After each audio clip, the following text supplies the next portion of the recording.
You are watching Limited Resources Draft Series on MTGO Academy featuring Marshall Sutcliffe. Hey guys, Marshall here from Limited Resources, and we're drafting.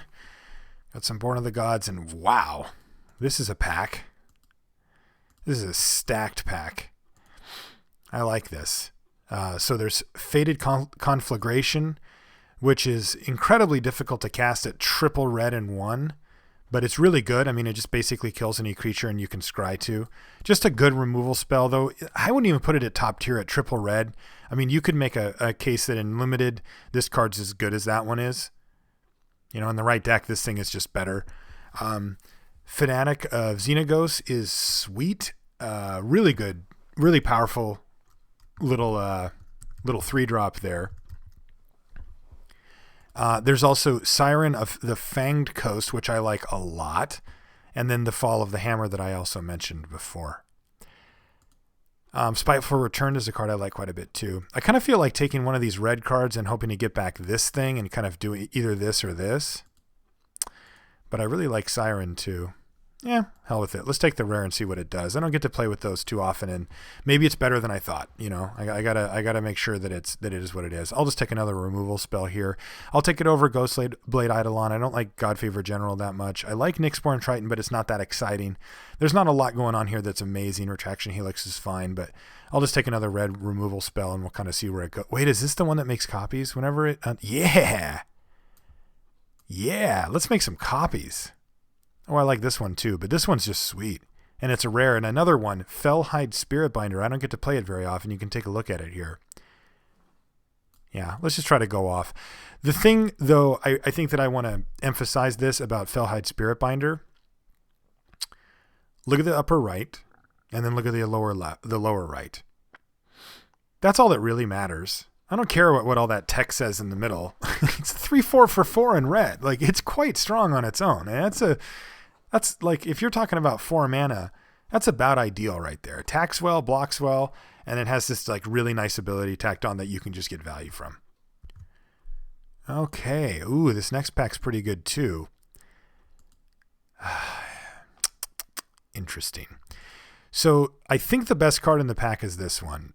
I think Vanguard of Bramaz is like, that's a lot of value for only 2 mana.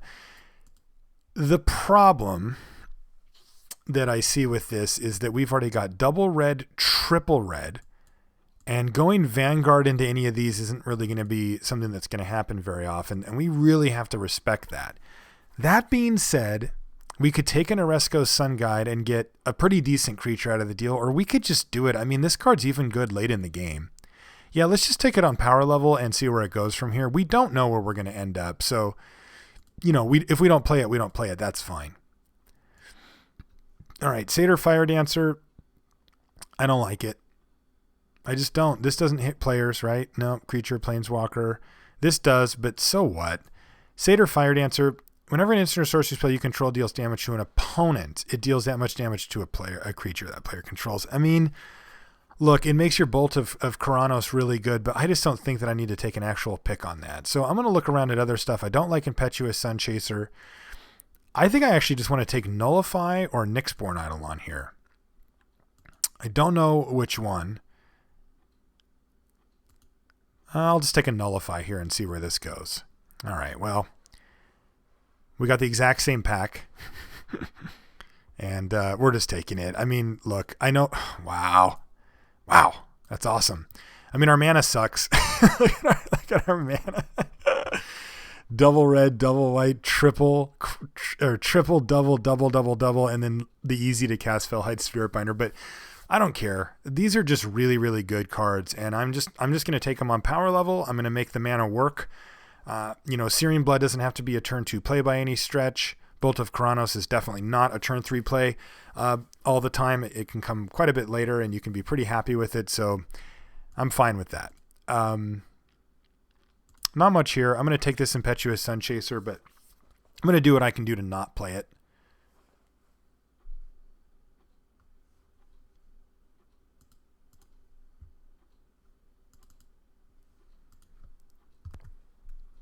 Okay, I'm going to take a Spiteful Returned here. This is a pack that we opened. I like it better than Epiphany Storm. I don't think that's going to make the cut anyway. I don't know where we're going, but I think that coming back is pretty good for us. I mean, it's pretty interesting. Like if the white does end up drying up, if we can get over into black, I think that's fine. Nyxborn Triton coming back is also a little bit of an eyebrow raiser, but probably just went Mortal's Ardor here. It's fine.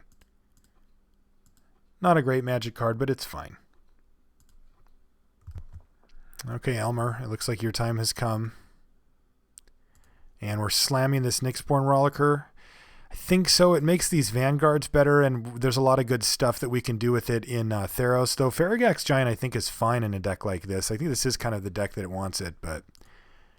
And there's a Nyxborn Eidolon. So, probably in white. Double Vanguard of Brimaz is pretty sweet, but... Oh, double Elmer's not bad. But we'll see. I mean, our mana is cringeworthy.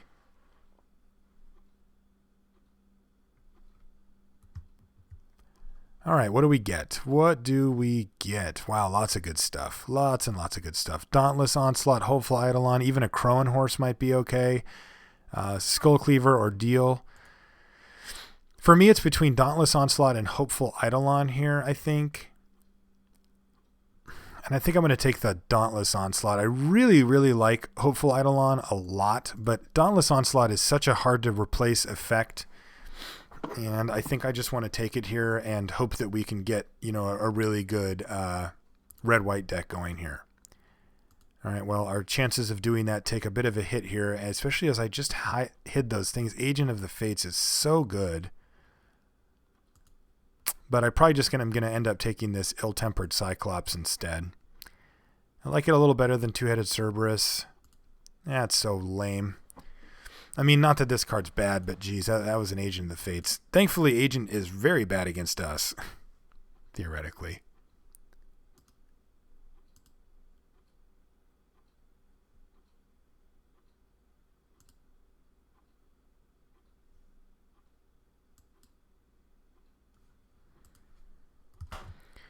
Okay, this pack's pretty decent. There's a Temple of Silence, which we could actually play. But there's a Traveling Philosopher, a Battle-Wise Valor, a Minotaur Skull Cleaver, and a Titan Strength that we can all look at playing. Vanquish isn't playable. I think between Battle-Wise Valor and Titan Strength, I probably like Battle-Wise Valor a little better, but Titan Strength probably better for this deck just because of our heavy red commitment. If we wanted to take a creature, Skull Cleaver or Philosopher, probably just Skull Cleaver, I guess. These are all kind of boring picks, to be honest. I'll take a Battle-Wise Valor here, I guess. And I'll take this Flame Speaker Adept. And a Snare Caster, sure.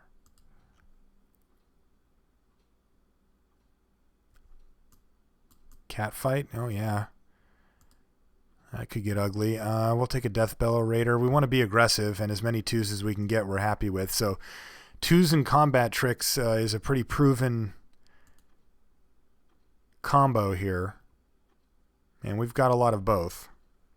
What we really want to pick up is a Phalanx Leader at some point here. I think we could destroy if we had that. Okay, Hopeful Eidolon. That's nice. Wow, that's a great little pickup there. I love that. The other thing we'd love to see is, of course, some Wingsteed Riders at some point. Nothing really for us here. We could take a Wild Celebrants. Baleful Eidolon's a little bit annoying against us, but I'll take the Celebrants because it might just make the cut.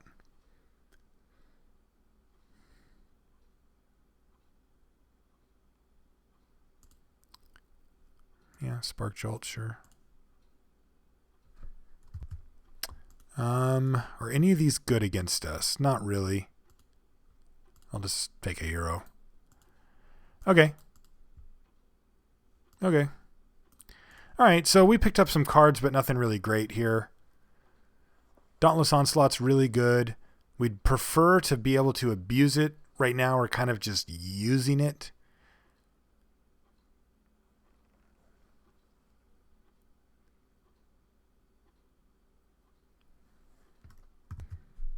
Now we'll take this Fleet Feather Sandals and not play it. Take a Demolish and also not play it. Okay. So we got some work to do here, but I mean, you can see what path we're on. We're aggressive. We're trying to just get in there. We've got a few ways to go to the dome here. Searing Bloodbolt of Karanos. We've got Fated Conflagration, which can clear away most anything.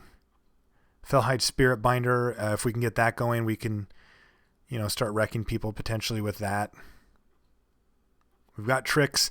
Could use a little punch. Oh, haha. Could use a little punch, he says. Now there's a lightning strike, but who the hell cares? Fabled Hero. That's a little punch.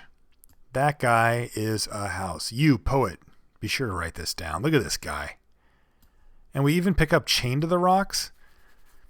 Interestingly, we could try to go for the super wheel on Chain of the Rocks, but it's not worth risking it, because we could take like this or this. But yeah, Chain of the Rocks instantly becomes like the second best card in our deck. And I'm actually going to take this Temple over any of these two Dirtles here. I think the Temple's actually just good. I mean, look, if we go turn 1 Temple, we can actually cast our spells. Like the Temple is probably the best thing we could pick up. And Scry 1 in Limited is quite good. I mean, that's something that you don't want to dismiss as well. All right, what have we? That could be a problem, but we're going to take Observant Alseid pretty easily here. I think it's one of the stronger creatures with Bestow. The 5-mana Bestow creatures are in hot demand. I mean, they are very, very good, and we have a lot of good things to bestow onto. So I like that. Actually wouldn't mind a couple more combat tricks. A Chosen by Heliod is not a combat trick, but it certainly will help. We're going to play that for sure.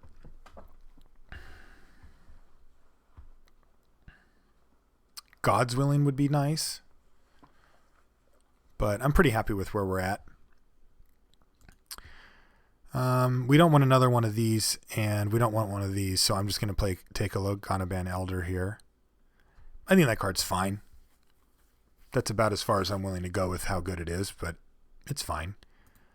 Probably going to bring this guy in out of the board.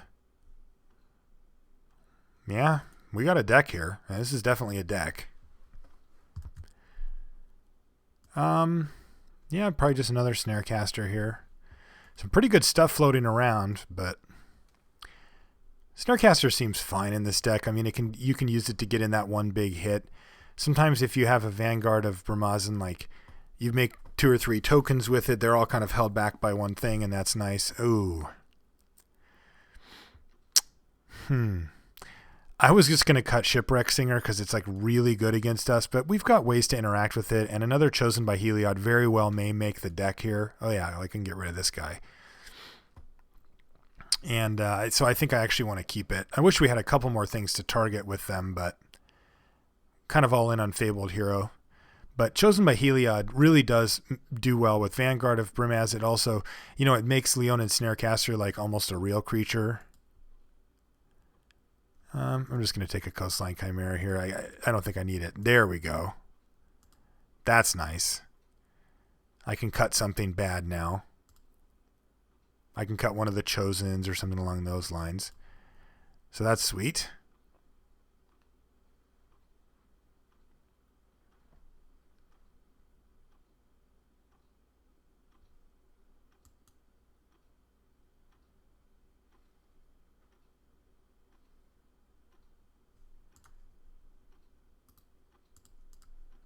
Okay, we made a magical deck. Okay. In, probably in, but maybe not. This is going to be in. I'll put this here. Our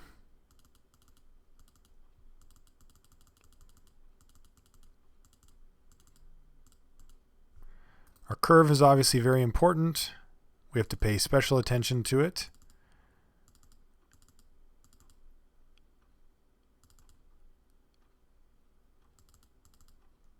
Where does this put us? 23 exactly. It's probably our deck then. Mortal's Ardor probably deserves a little bit of attention here. What would we play it over? I mean, like I like Battle-Wise Valor better. I like Chosen by Heliod better. No, I guess it doesn't. Nope, there's our deck. quite simple.